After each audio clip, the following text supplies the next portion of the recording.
Hello दोस्तों, कैसे आप सब। मैं गुलशन भास्कर स्वागत करता हूं आपके अपने स्मार्ट कोचिंग सेंटर में।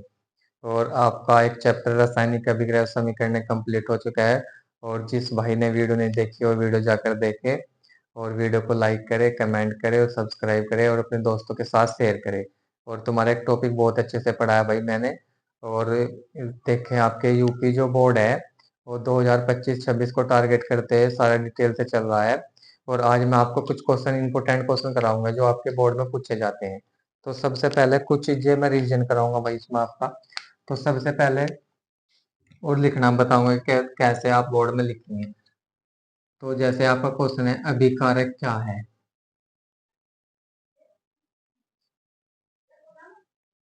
तो पहला क्वेश्चन है तुम्हारा, जैसे तुम्हारा पहला क्वेश्चन ये है कि अभिकारक क्या है। क्या है भाई तुम्हारा, अभिकारक क्या है। तो तुमसे पूछ लेगा अभिकारक क्या होगा। देखो, तुम्हें कैसे लिखना है। सबसे पहले तुम्हें बोर्ड वहां पे ब्लैक पेन से अपनी हेडिंग डालनी। और हेडिंग डालने के बाद आपको लिखना है से, देखो अभिकारक किसे कहते हैं। तुम्हारे क्वेश्चन पूछता है कि अभिकारक किसे कहते हैं, तो तुम्हें क्या करना, अभिकारक। देखो यहाँ लिखेंगे जो रासायनिक अभिक्रिया में, एक मिनट भाई, दोबारा लिखो। लिखो, जो पदार्थ जो पदार्थ रासायनिक अभिक्रिया में भाग लेते हैं। जो पदार्थ रासायनिक अभिक्रिया में जो पदार्थ रासायनिक अभिक्रिया में भाग लेते हैं भाग लेते हैं भाग लेते हैं उन्हें उन्हें अभिकारक कहते हैं। उन्हें अभिकारक कहते हैं। ठीक है भाई। तो जो पदार्थ रासायनिक अभिक्रिया में भाग लेते हैं उन्हें अभिकारक कहते हैं। ठीक है, उन्हें क्या बोल लोगे तुम, अभिकारक। देखो, जैसे इसका एक एग्जाम्पल भी देना तुम्हें वहां पे। जैसे आप लिखोगे कार्बन की क्या करा, ऑक्सीजन के साथ क्रिया कराने पर क्या बनेगा भाई, कार्बन डाइऑक्साइड बनेगा। ठीक है, तो आपको ऐसे लिख देना वहां पे। और इसे लिख देना यहाँ पे अंडरलाइन करके कि ये क्या आपका ये अभिकारक। देखो ये अभिकारक है क्योंकि ये भाग ले रहा है इसमें, अभिकारक। तो इसमें क्या हो रहा भाई, ये भाग ले रहा, तो इसे बोल लेंगे आप अभिकारक। और ये भी क्या है, ये भी दोनों, देखो जो पदार्थ भाग ले रहा है कभी, तो ये भी क्या आपका, ये दोनों के दोनों आपके क्या होंगे, अभिकारक। ये भी अभिकारक होगा और आपका ये भी अभिकारक होगा। समझ गए भाई। और देखो इसके साथ ही उत्पाद भी बता रहा है मैं। देखो आपको उत्पाद क्या होगा, जो रासायनिक अभिक्रिया में बनकर तैयार होगा। यानी कि जो पदार्थ रासायनिक अभिक्रिया से प्राप्त होता है। तो इसका ही उल्टा है, देखो यहाँ पे, जो पदार्थ बनकर प्राप्त होगा उसे क्या बोलेंगे आप, उत्पाद। तो ये जो बनकर तैयार है ना, जो कार्बन डाइऑक्साइड, ये क्या आपका उत्पाद। ठीक है भाई। तो आपको ऐसे अच्छे से लिखना पेपर में।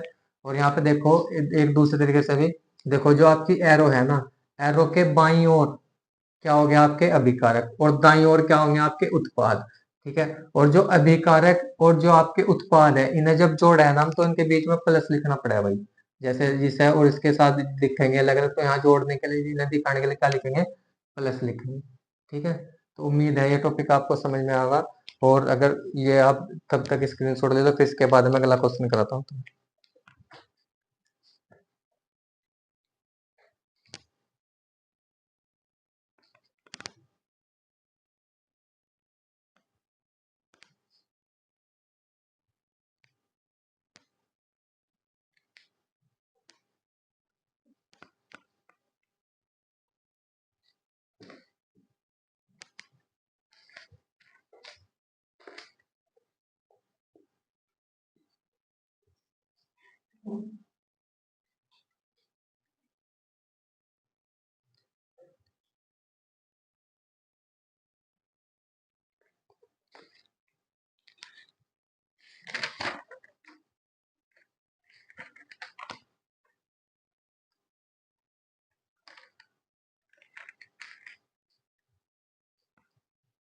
ठीक है, तो उम्मीद है भैया आपने स्क्रीनशॉट ले लिया होगा। अब देखो उसके बाद दूसरा क्वेश्चन, ये तो ये सिक्का। आप देखो उसके बाद दूसरा क्वेश्चन करा रहा है मैं भैया आपको। देखो यहाँ का क्वेश्चन है आपका, ये बोर्ड में आता है, मैथेन मैथेन का दहन तो क्या मैथेन का दहन होने पर, मैथेन का दहन होने पर क्या होगा भाई आपका, मैथेन का करने पर क्या प्रभाव पड़, मैथेन का दहन होने पर क्या प्राप्त होगा या क्या प्रभाव पड़ता है। ठीक है, कैसे भी क्वेश्चन पूछ सके। तो मैथेन का दहन देखो क्या प्राप्त होगा, क्या प्राप्त होगा, मैथेन का दहन होने पर क्या प्राप्त होगा। अब देखो भाई मैथेन, तो सबसे पहले आपको समीकरण लिखनी है इसमें। देखो मैथेन गैस क्या होगी, CH4। ठीक है भाई, ये मैथेन गैस है आपकी, और से ही आप प्राकृतिक गैस भी बोल लो। तो मैथेन को ही क्या बोल लेंगे आप, प्राकृतिक गैस। तो मैथेन की किसके साथ क्रिया कराई हमने, ऑक्सीजन के साथ क्या कराई भाई, मैथेन की ऑक्सीजन के साथ क्रिया कराई। और क्रिया कराने के बाद आपका क्या बनेगा, CO2 यानी कि कार्बन डाइऑक्साइड, और साथ में क्या बनेगा आपका जल। और यहाँ से आपकी क्या निकलेगी, ऊष्मा निकल जाएगी भाई। क्या निकल जाएगी, ऊष्मा। ठीक है, ऊष्मा रिलीज हो जाएगी। अब देखो भाई, आपके बोर्ड में संतुलित करने के लिए भी समीकरण, देखो मैं ये सब बता रहा तुम्हें। देखो मैथेन का दहन होने पर क्या प्राप्त होगा। ठीक है, तो इस पे ये कई बार क्वेश्चन है भाई आपका, हर साल ये लगभग आता रहा है क्वेश्चन। तो यहाँ से देखो CH4 यानी कि मैथेन के विजन के साथ क्रिया करने पर कार्बन डाइऑक्साइड और आपका जल और ऊष्मा प्राप्त होगी। अब देखो यहाँ पे जो ये आपके विकारक है, ये भी बात हुई हमने बताया कि विकारक क्या होंगे, और ये इधर क्या है आपके उत्पाद है। ठीक है, अब देखो यहाँ पे कार्बन कितने हैं आपके, अभिकारक में कार्बन कितना, एक, और उत्पाद में भी कार्बन कितना, एक। ठीक है, लेकिन यहाँ पे देखो आपके जो हाइड्रोजन है, का हाइड्रोजन के कितने परमाणु यहाँ पे, चार। और यहाँ पे कितने परमाणु हाइड्रोजन के, दो हैं भाई। तो यहाँ अगर दो लगा दूंगा तो दो दूनी कितने हो जाएंगे, चार। तो यहाँ भी चार हो जाएंगे।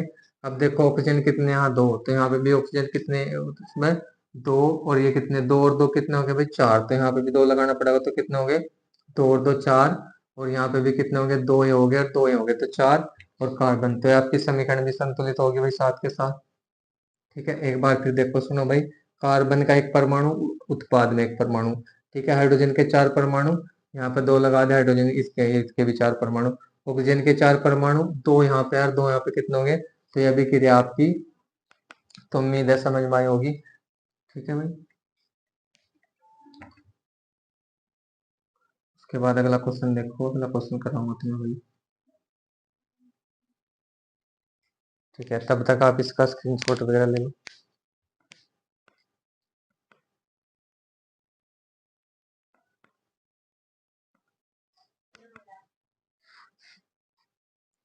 देखो भाई, इसके बाद तुम्हारी संयोजन अभिक्रिया क्या होगी, संयोजन। देखो संयोजन क्या होगा, संयोजन बाकी तो वीडियो में अच्छे से पढ़ा रखा भाई। संयोजन अभिक्रिया, संयोजन ऐसे, संयोजन अभिक्रिया।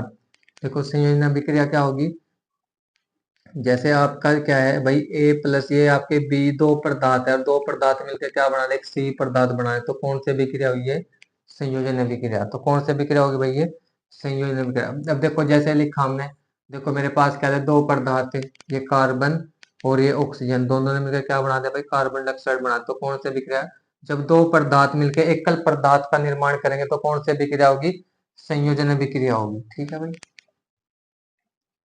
तो उम्मीद है समझ गए होंगे यहाँ तक आप। अब इसके बाद देखो, इसके बाद देखो आपका क्वेश्चन कह रहा हो कि जल के निर्माण में कौन सी अभिक्रिया होगी। देखो जल के निर्माण में क्या होगा भाई, हाइड्रोजन के क्या होंगे, जल के निर्माण में कौन सी क्रिया होगी, जल के निर्माण में कौन सी क्रिया होगी।